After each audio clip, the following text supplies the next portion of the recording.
L'inspecteur d'ouvrage d'art, c'est le lien essentiel entre les ouvrages d'art et les gestionnaires de patrimoine.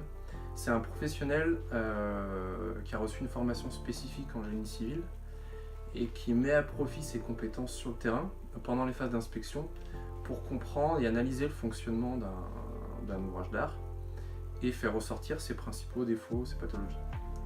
En finalité, le rôle de l'inspecteur, c'est d'émettre un avis sur l'état général d'un ouvrage et de faire des propositions de travaux, de suivi ou d'investigation pour conserver l'ouvrage en bon état de service.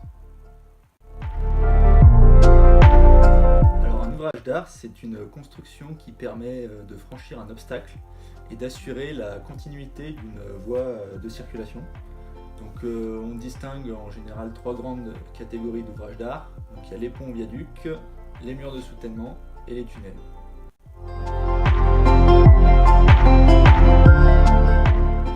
Nous sommes presque tous issus d'un cursus ingénieur génie civil ou d'un bac plus 2 accompagné d'une formation inspecteur ouvrage d'art délivrée par l'école des ponts.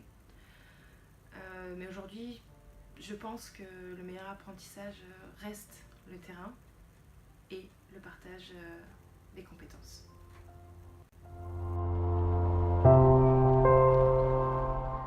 C'est par curiosité que je me suis tourné vers l'inspection des ouvrages d'art. J'avais envie de me rendre sur les ponts, sur ces infrastructures qu'on emprunte tous les jours. Et puis ça me plaisait l'idée de me dire que je faisais un métier utile pour la société, puisqu'en assurant la surveillance de ces ouvrages, on peut garantir la sécurité de tous les usagers. Les inspections sont un domaine très varié, aussi bien en termes de structure que de matériaux. Il convient d'avoir de multiples compétences. L'inspecteur travaille aussi bien au bureau que sur le terrain et en équipe. À pied ou suspendu en corde, il doit avoir une super condition physique. Mais c'est principalement sa curiosité et son sens de l'observation, avec un bon esprit de synthèse, qui feront de lui un bon inspecteur. Alors, ce qui me plaît le plus, c'est avant tout la diversité du métier, avec une alternance entre le terrain et le bureau, avec des inspections réalisées à pied, en bateau, en corde, en nacelle. Et enfin, tout ce qui est les différentes pathologies sur chaque ouvrage.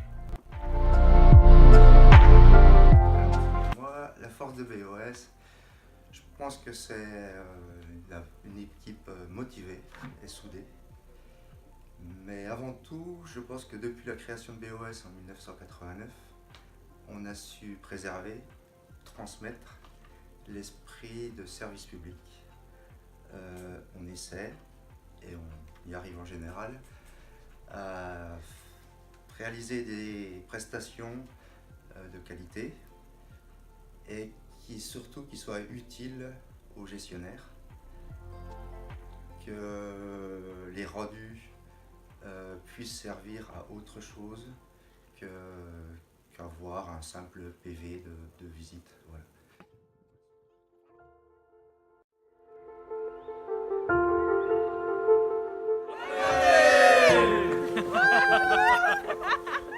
Hey